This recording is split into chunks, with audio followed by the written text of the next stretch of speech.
Mzuki Sinkobo is currently the head of the Wits Business School of Governance at the University of the Witwatersrand.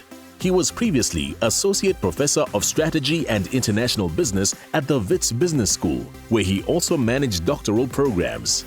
In 2019, Mzukisi was appointed by President Cyril Ramaphosa to serve on the Presidential Economic Advisory Council, and he also currently sits on the board of Corruption Watch.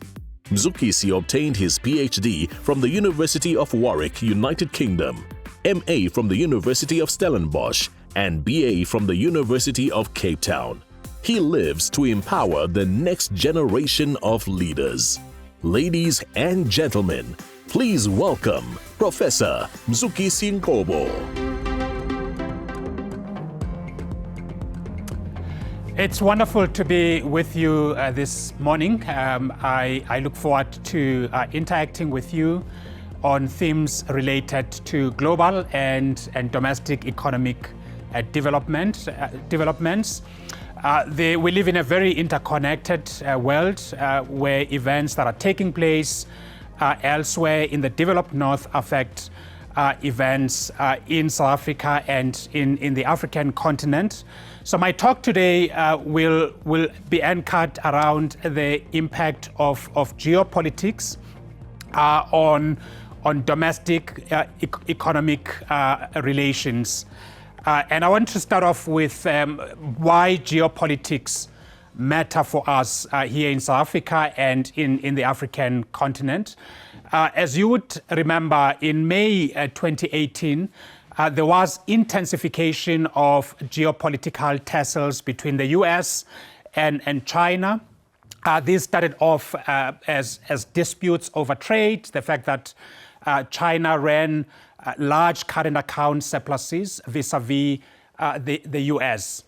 And we saw these escalating to tech wars when the US government under the Trump administration imposed restrictions on access of some of the Chinese technology companies to procurement markets in the US, and Huawei was one of those companies.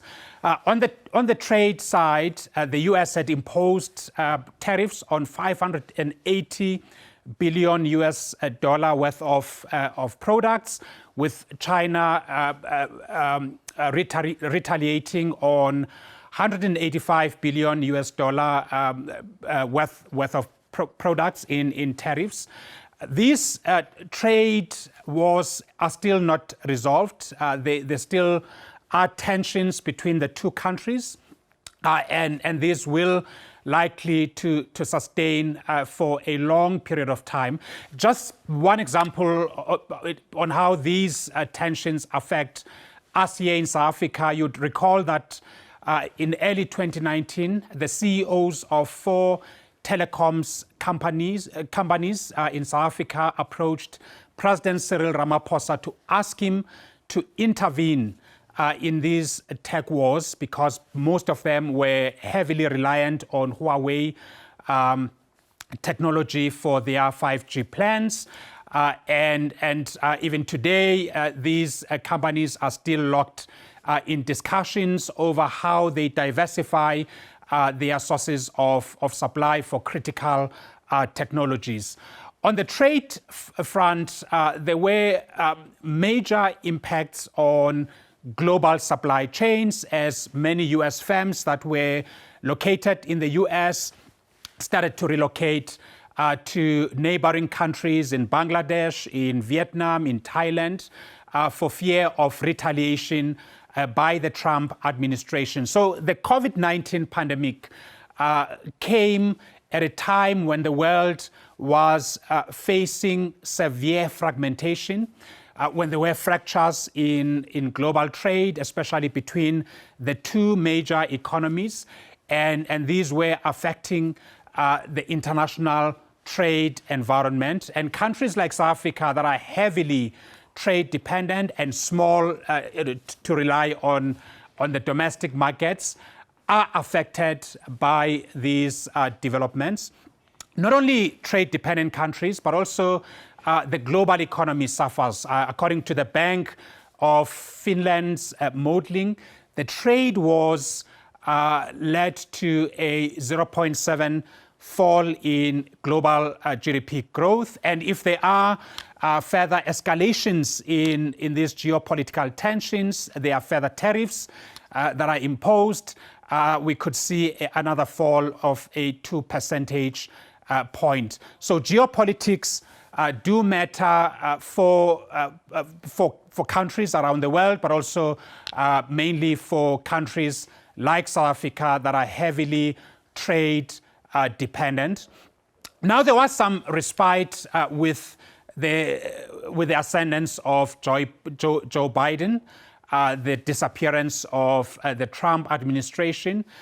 Many people around the world started gaining confidence that we are going to see global stability, that we are going to see growing international cooperation, that the multilateral institutions that had been badly damaged during the Trump administration would go through a period of repair. I would say that we should be very cautious still about global stability, precisely because the tensions between the US and China are deeply structural. There are tensions over technology supremacy, there are tensions over carving global spheres of influence. And more recently, these are spilling over to vaccine diplomacy. Currently, the US is working with a range of countries, including India, Australia, and a number of other countries in Indo-Pacific, to coordinate their efforts at vaccine acquisition and rollout in the Asia-Pacific area as a way to undercut Chinese vaccine influence. And these may lead to exacerbation of the geopolitical tensions in ways that make it harder for major economies to work together. It's not only countries in Indo-Pacific that the US is coordinating with. More recently, Joe Biden spoke at the Security Summit in Munich, where he implored the European governments to work closely with the US in undercutting China on technology, undercutting China on areas related to cybersecurity, as well as also to work very closely with the US on trade. Some European countries are skeptical because you never really know what will happen in the US post Biden, whether the US would revert back to Trump ways, especially because some of the tensions and animosity towards China and also the right-leaning political pendulum is deeply entrenched in the US, and in ways that makes it harder to think about anchorage in global leadership. This is more so at a time when the world relies on the rollout of vaccines for global economic recovery or sustained recovery of the global economy. So the vaccine nationalism, i.e., the way in which various countries are holding vaccines, from North America to the EU, and imposing export bans on vaccines to ensure supply domestically or in the EU region, may make it harder for other countries outside of advanced industrial economies to access vaccines and roll these out. It doesn't help that there is intensification of vaccine diplomacy between the US, European Union, and China, with many poor countries, many developing countries, and many middle-income countries like South Africa heavily dependent on the multilateral COVAX platform, which draws upon rich donors as well as upon multilateral institutions to reinforce the availability of drugs that could then be distributed to poor countries of the world. So I've already spoken about vaccine diplomacy and its implications for countries like South Africa and other middle-income countries. Global trade has suffered a great deal in the 2019, since 2018, but more so in 2020, as many countries were introducing restrictions on travel, restrictions on air travel. Tourism, countries that are reliant on tourism, suffered badly. Oil-dependent economies in the African continent suffered. Many developing countries are facing debt crisis, the possibility of debt crisis. You'd recall that in his medium-term budget policy statement in October 2020, Finance Minister Tito Mboweni talked about the prospects of a fiscal crisis in South Africa in 2023 unless the country undertakes the necessary structural reforms that are needed to inject dynamism in the economy and restore confidence. And I'm going to say a little bit about this because there are positive green shoots. So it's not all gloom and dark. What are the implications of all of this for South Africa? We are familiar with these numbers, that the economy started to pick up. On the fourth quarter of 2020, it grew by 1.5%, translating to annualized growth rate of 6.3%. But the picture for the entire period isn't looking good. Only agriculture and government services performed well in 2020. Manufacturing and other sectors didn't perform so well due to restrictions in labor-intensive sectors, i.e. your restrictions related to COVID-19, the different levels, but also restrictions on freight and transportation across the border. So the major South African markets in the African continent were closed for business. Major markets for South Africa in Europe and in North America were closed for business. There was a decline in demand for steel during the lockdown periods in 2020. So we saw only two sectors performing very well, which is agriculture and government services in the main. So we saw an uptick on a range of sectors in quarter four, and this was due to the easing of restrictions and some confidence in the economy. But that was again disrupted by the increase in the daily rates of infections from December 2020, leading to a spike in deaths, and this induced further restrictions, lockdown restrictions at high level towards the end of December, early January.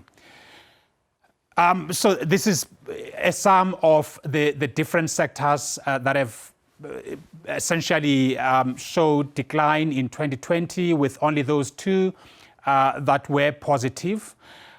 We also saw an outflow in foreign direct investment, especially in 2019. I think about 4.6 billion US dollars in outflows, which were quite significant. By the beginning of 2020, the total outflows were just under 100 billion rands, and these really were a non-resident outflow of non-resident investments in debt securities and equities. Still much better than the year-on-year between 2015 and 2017, where I think on average we had a total of about $2 billion US dollars in investments in each of those years. So we're still above the 2015 to 2017 year-on-year averages. This picture does have implications for the social dimension. because you also see a rise in restiveness or a rise in anxiety in society because the future is pretty much uncertain. The public sector workers are worried whether they are going to continue to receive salary increases, and in a context of fiscal constraints, this is impossible. They have indicated, though, that they're going to push very hard for at least inflation-adjusted increases. They're not going to be content with non-increases or with cuts. So there's going to be a massive showdown in 2021 between government and public sector workers. You've also seen in the news the rise in student protests at various universities, and most of the students fall in what is called the missing middle. Those that come from households that combined and about 350,000 rands and below, and above that threshold, they do not qualify for NSFAS support or any form of student support that the universities are able to provide. Some universities have run historical debts of up to 1 billion rands, and students are pressing hard for historical debts to be scrapped. So there is a three-way showdown between university students and the Department of Higher Education and Training, pressing on government to support higher education more at a time when other sectors of the economy are under strain, at a time when more is required of government to deliver services to those who are underserved. And many people feel, rightly so, that higher education sector is an ivory tower, and in a time of crisis, everyone has to take cuts. So all of these will generate confluence of factors that may lead to ongoing rollout in protests from the trade unions to students, and possibly new service delivery protests in communities. Already spoken about the investment trends, and I want to just talk about some of the implications, international business implications. I just want to say that South Africa is not alone in facing these tensions, in facing these very difficult challenges. There is fragmentation in the global economy. Many countries are introducing new restrictions on movement. Some are putting in place vaccine visas that would restrict movement of individuals that are not vaccinated, and this obviously will discriminate against people who come from developing countries or middle-income countries where vaccine rollout is very slow. There are the border carbon adjustments, taxes that countries are mulling over as they are shifting to green recovery, and this may affect exports from countries that are heavily trade dependent. We're still watching what is likely to be the case with trade and tech wars between China and the US with the advent of Biden. I've already shared a view that though this, we might see more respectability in the tone of conversation, but we certainly are unlikely to see China and the US cooperating in deeper ways, because the tensions are very structural. They're around technology, they're around values, they're around the vaccines and who will dominate that space. So no place in the world is safer than the other. So every country has to figure out how it manages through these turbulent waters. But all countries will need to build the multilateral institutions because we live in an interconnected world. International cooperation is key to recovery. vaccine rollout, vaccine access and vaccine rollout is key to recovery. No country can achieve herd immunity on its own. We have to be talking about global herd immunity, because you may achieve herd immunity in South Africa. I know we have 67% target of herd immunity at some point. But with the threat of new variants coming on stream, to want to achieve herd immunity on your own is short-sighted, because if your neighboring countries don't have herd immunity, we may likely have different variants that are less, for which the existing vaccines are less efficacious. So international cooperation is very important. Governments and businesses have to work together to stabilize the global system, to stabilize the public health interventions globally. Are there any green shoots? Yes, of course, there are green shoots. The budget is highly promising. The budget that the finance minister, Tito Mboweni, recently delivered, it points in the right direction with respect to structural reforms.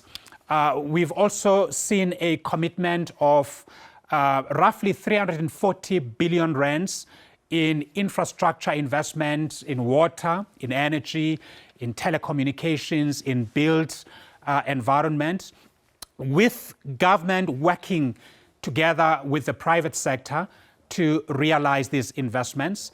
We also saw a launch of the master plans processes in 2020. I happen to chair one of the master plans in agriculture, where government and business and civil society come together to talk about plans for growth of a particular sector, investment, mobilization, market access with respect to agriculture, areas where import replacements can be effected. And some of the master plans are completed, such as your sugar, your poultry. We have master plans underway on certain industrial sectors. The agro-processing master plan is still underway. There is also a special unit in the Ministry of Finance called the Vulindlela unit, which identifies specific areas where structural reforms can be accelerated, and it reports on a regular basis. On a personal note, I've sat in many appointments panels where I work, and I'm amazed at the number of foreign professionals, both from the African continent and from outside of the African continent, Canada, US, and the UK, who want to come and work in South Africa. And that suggests to me that there is something that we, because we are in the kind of thickness of the storm, or the challenges that we face, we tend not to see the opportunities. And I really think that there is so much that is going on in the country that sometimes negative conversations blind us from. I would like to leave my talk there for now, and over to you, Leanne. Prof, thank you very, very much for those words. And it's always nice to get the behind-the-scenes look at some of the meetings that take place, and the fact that you are a part of them, giving us just a little bit of that hope that we do need, and to know that our economy is in good hands, and we can only hope for that. So, Prof, thank you very, very much. And I know that there must be a lot of questions out there that people would love to pose to you. So the good news is the Professor will be personally answering any questions sent in on the webcast. So if you have anything you'd like to ask him, please feel free, send it through using the question bar on the webcast, and Prof will answer them. Again, Prof, thank you very, very much for your time and your insights.